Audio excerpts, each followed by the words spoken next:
ఈ రోజు నుంచి ఆషాఢ మాసం ప్రారంభం. ఆషాఢ మాసంలో గోరింటాకు యొక్క విశిష్టతను విన్నా, చదివినా, చెప్పినా, వినిపించినా లక్ష్మీనారాయణల అనుగ్రహం కలుగుతుంది. భర్త నిండు నూరేళ్లు ఆరోగ్యంగా జీవిస్తారు, సంపదలు కలుగుతాయి. మరి ఆషాఢ మాసంలో తప్పకుండా వినాల్సిన ఆ కథ, అలాగే గోరింటాకు విశిష్టత ఏంటో ఇప్పుడు ఈ వీడియోలో తెలుసుకుందాం. ఆషాఢ మాసం వచ్చిందంటే కొత్త జంటలతో పాటు మరొకటి మనకు గుర్తుకు వస్తుంది, అదే గోరింటాకు. గోరింటాకంటే మహిళలకు ఎంత ఇష్టమో ప్రత్యేకంగా చెప్పాల్సిన పనిలేదు. మహిళలకు గోరింటాకుకు మధ్య అవినాభావ సంబంధం ఎంతో ఉంది. ఏదైనా శుభకార్యాలు లేదా పండుగలు వస్తే చాలు ఆడపిల్లలు చేతులకు గోరింటాకు పెట్టుకుని ఎంతో అందంగా తయారవుతూ ఉంటారు. గోరింటాకు కేవలం అందానికి మాత్రమే కాకుండా ఆరోగ్యానికి కూడా ఎంతో మేలు చేస్తుంది. ఇంతటి విశిష్టత కలిగిన గోరింటాకు చరిత్ర ఏంటో ఇప్పుడు ఈ వీడియోలో తెలుసుకుందాం. గోరింటాకుకు అంత ప్రాధాన్యత రావడానికి గల కారణమేమిటో ఇక్కడ తెలుసుకుందాం. పురాణాల ప్రకారం గౌరీదేవి చిన్నతనంలో తన చెలికత్తెలతో కలిసి వనంలో ఆడుకుంటున్న సమయంలో రజస్వల అయినది. ఆ రక్తపు చుక్క నేలకు తాకగాని ఒక మొక్క పుట్టింది. ఈ వింతను చెలులు పర్వతరాజుకు చెప్పగా సతీ సమేతంగా చూసేందుకు అక్కడికి వచ్చాడు పార్వతీదేవి తండ్రైన పర్వతరాజు. అంతలోనే ఆ చెట్టు పెద్దదై, నేను సాక్షాత్తు పార్వతి యొక్క రుధిర అంశతో జన్మించాను, నా వల్ల లోకానికి ఏ ఉపయోగం కలుగుతుంది అని అడిగింది. అప్పుడు పార్వతి చిన్నతనపు చాపల్యంతో ఆ చెట్టు ఆకు కోసింది. అప్పుడు ఆమె వేళ్ళు ఎర్రబారిపోయాయి. అయ్యో, నా బిడ్డ చెయ్యి కందిపోయింది అనుకునే లోపే పార్వతి నాకే విధమైన బాధ కలగలేదు, పైగా చాలా అలంకారంగా కనిపిస్తోంది అని పలికింది. అప్పుడు పర్వతరాజు ఇలా పలికాడు, ఇకపై స్త్రీ సౌభాగ్య చిహ్నంగా ఈ గోరింటాకు మానవలోకంలో ప్రసిద్ధం అవుతుంది. రజస్వల సమయాన ఉద్భవించిన ఈ చెట్టు స్త్రీల గర్భాశయ దోషాలను తొలగిస్తుంది, అతివేడి తొలగించి స్త్రీల ఆరోగ్యాన్ని కాపాడుతుంది. తన రంగు వల్ల చేతులకు కాళ్లకు అందాన్ని ఇచ్చి అలంకార వస్తువుగా వాడబడుతుంది అని ఆశీర్వదించి అదే ఈ చెట్టు జన్మకు సార్థకత అని పలకగా గౌరీతో సహా అందరూ ఆ చెట్టు ఆకుల పసరుతో చేతులు కాళ్ళు అందంగా తీర్చిదిద్దుకున్నారు. అదే సమయంలో కుంకుమకు ఒక సందేహం వచ్చింది. నుదుటను కూడా ఈ ఆకుతో బొట్టు దిద్దుకుంటారేమో, నా ప్రాధాన్యత తగ్గిపోతుందేమో అనే సందేహం వచ్చి గౌరీదేవితో తన బాధను చెప్పగా అప్పుడు గౌరీదేవి ఇలా పలికింది, ఈ ఆకు నుదుటిన పండదు అని చెప్పింది. కావాలంటే పెట్టుకుని చూడండి, గోరింటాకు నుదుటిన అస్సలు పండదు. ఇక శాస్త్రపరంగా చూస్తే ఈ ఆకు గర్భాశయ దోషాలను తీసేస్తుంది. అరచేతి మధ్యలో స్త్రీ గర్భాశయానికి రక్తం చేరవేసే ప్రధాన నాడులు ఉంటాయి. వాటిలోని అతి ఉష్ణాన్ని లాగేసి ప్రశాంతపరుస్తుంది ఈ గోరింటాకు. ప్రసవం కాగానే గోరింటాకు ముద్దగా నూరి ఆ బాలింత చేత మింగిస్తే ప్రసవం వల్ల ఏర్పడే గర్భాశయ బాధలు నయమవుతాయి. గోరింటాకు చెట్టు ఇంట్లో ఉంటే ఆ ఇంట్లోకి గొడవలు రాకుండా చేసి ఐశ్వర్యాన్ని కలిగిస్తుందట. ఈ వరాన్ని సాక్షాత్తు శ్రీరాముడే గోరింటాకు చెట్టుకు ఇచ్చాట. ఎందుకు అంటే సీతాదేవి అశోకవనంలో రావణ చెరలో ఉన్నప్పుడు సీతాదేవి ఆ గోరింటాకు చెట్టుకు తన బాధంతా చెప్పుకునేదట. అలా చెప్పడం వల్ల ఆమెకు కొంత బాధ తగ్గేది. రాముడు తన దగ్గరకు వచ్చేంత వరకు ఆ గోరింటాకు చెట్టుకే తన కష్టాలు చెప్పుకునేది సీతాదేవి. ఇక రావణాసురుణ్ణి సంహరించి అయోధ్యకు వచ్చాక సీతాదేవి ఈ విషయాన్ని శ్రీరాముడికి తెలియచేసింది. సీతాదేవి చెప్పిన మాటలు విన్న శ్రీరాముడు చాలా సంతోషించి గోరింటాకు చెట్టుకు ఒక వరాన్ని ఇచ్చాడు. అది ఏంటి అంటే, ఎవరైతే గోరింటాకు చెట్టును ఇంట్లో పెంచుకుని నిత్యము నీరు పోస్తారో, ఎవరైతే ఈ చెట్టుకు నమస్కారం చేసి ఈ చెట్టును పెంచడంలో ఇష్టాన్ని చూపుతారో అలాంటి వారికి అష్టైశ్వర్యాలు కలుగుతాయని, సకల సంతోషాలు కలుగుతాయని వరాన్ని ఇచ్చాడు శ్రీరామచంద్రుడు. అంతేకాదు, గోరింటాకు పెట్టుకున్న పెళ్లికాని ఆడవారికి మంచి భర్త లభిస్తాడని, పెళ్లైన స్త్రీలు గోరింటాకు పెట్టుకుంటే వారి దాంపత్య జీవితం అన్యోన్యంగా సాగుతుందని శ్రీరాముడు గోరింటాకు చెట్టుకు వరాన్ని ఇచ్చాడు.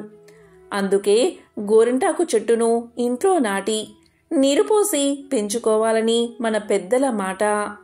ఇక స్త్రీలు ఈ గోరింటాకును చంద్రుల్లా గుండ్రంగా అరచేతిలో పెట్టుకుంటే గర్భాశయ దోషాలు తొలగిపోతాయి.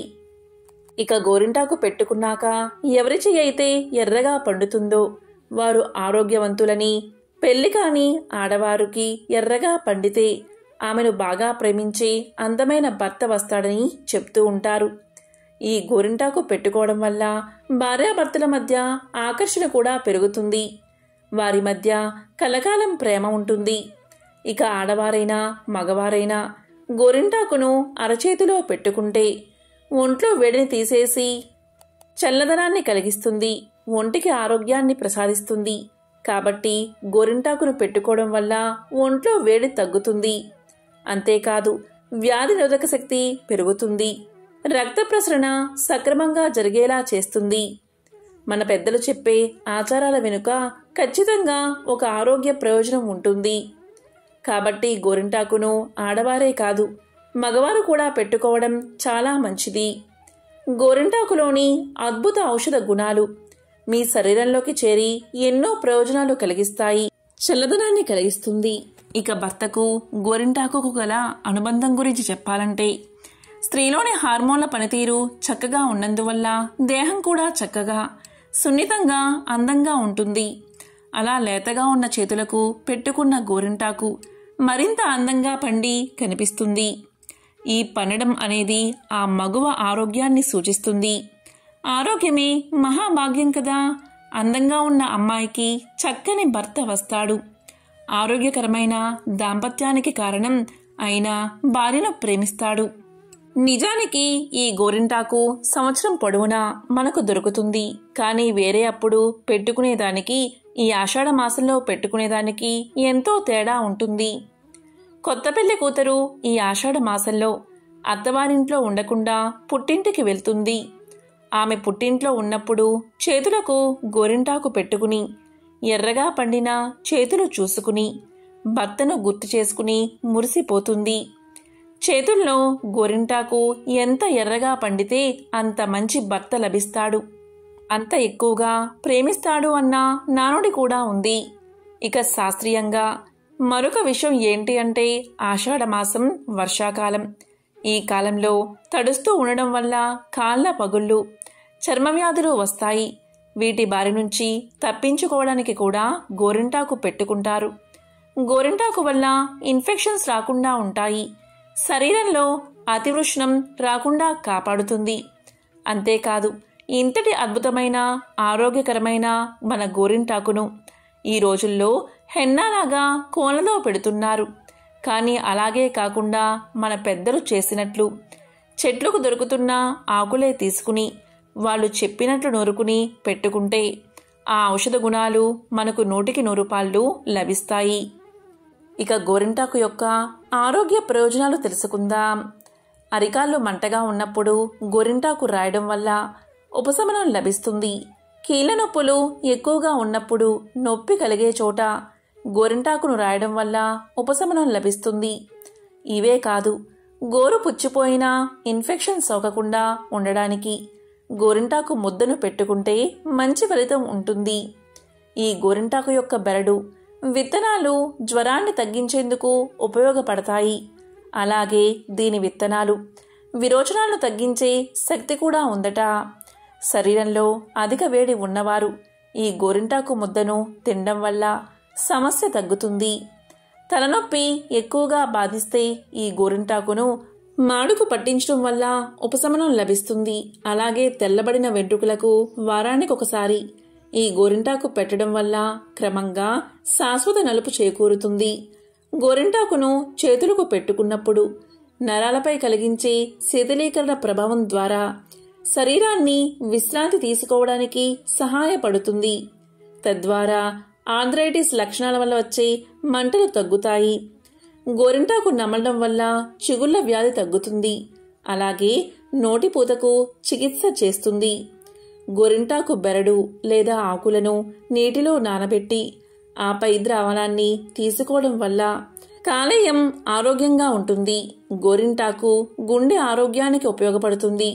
మీరు గోరింట నీరు లేదా విత్తనాలు తీసుకోవడం వల్ల గుండె వ్యవస్థపై ఒత్తిడిని తగ్గించి రక్తపోటును నియంత్రించి హైపోటెన్సివ్ ప్రభావాన్ని అందిస్తుంది.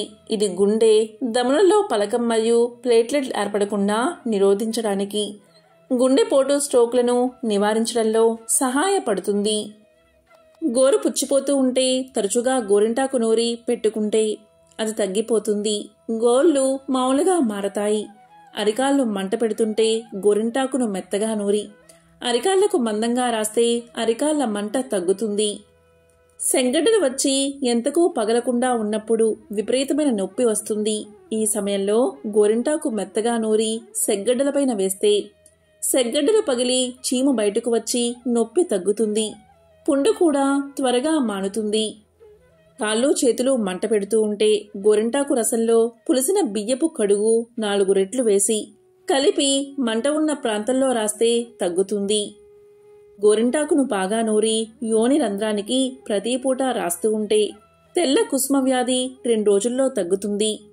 మూత్రము వెంట వీర్యము పోతూ ఉంటే గోరింటాకు రసాన్ని రోజుకు ఒకసారి ఒక చిన్న చెంచాడు తాగుతూ ఉంటే ఆ సమస్య తగ్గుతుంది. తలకు గోరింటాకు రసాన్ని మర్దనా చేస్తే వెంట్రుకలు బాగా పెరుగుతాయి. తలలో చుండ్రు ఉన్నప్పుడు గోరింటాకు రసం రాస్తూ ఉంటే చుండ్రు పోతుంది. చిన్నతనంలోని తల వెంట్రుకలు తెల్లబడుతూ ఉంటే రకరకాల హెయిర్ డైలు రాయాల్సిన పనిలేదు. ఈ రోజుల్లో అయితే హెయిర్ డైలు ఉన్నాయి. పూర్వం సౌందర్య సాధనాలో గోరింటాకును ఉపయోగించేవారు. హెన్నా అని పిలిచేది కూడా గోరింటాకునే. గోరింటాకును మెత్తగా నూరి ఒక ఇనుప మూకుడులో రాత్రంతా నానబెట్టి తెల్లవారాక తలకు పట్టించండి. తరువాత తలస్నానం చేయండి. ఈ విధంగా చేస్తూ ఉంటే జుట్టు నలుపు రంగులోకి మారుతుంది. గోరింటాకు బెరడు విత్తనాలు జ్వరాన్ని తగ్గిస్తాయి. అలాగే విరోచనాలను అరికడతాయి. ఎంతో పవిత్రమైన విశేషమైన ఆషాఢమాసం ముగిసేలోగా గోరింటాకుకు సంబంధించిన ఈ కథను విన్నా, చదివినా, చెప్పినా, వినిపించినా జన్మల పాపాలు తొలగి 1,000,000 జన్మల పుణ్యం వస్తుంది. సకల శుభాలు కలుగుతాయి. ఓం నమో నారాయణాయ. ఓం నమః శివాయ.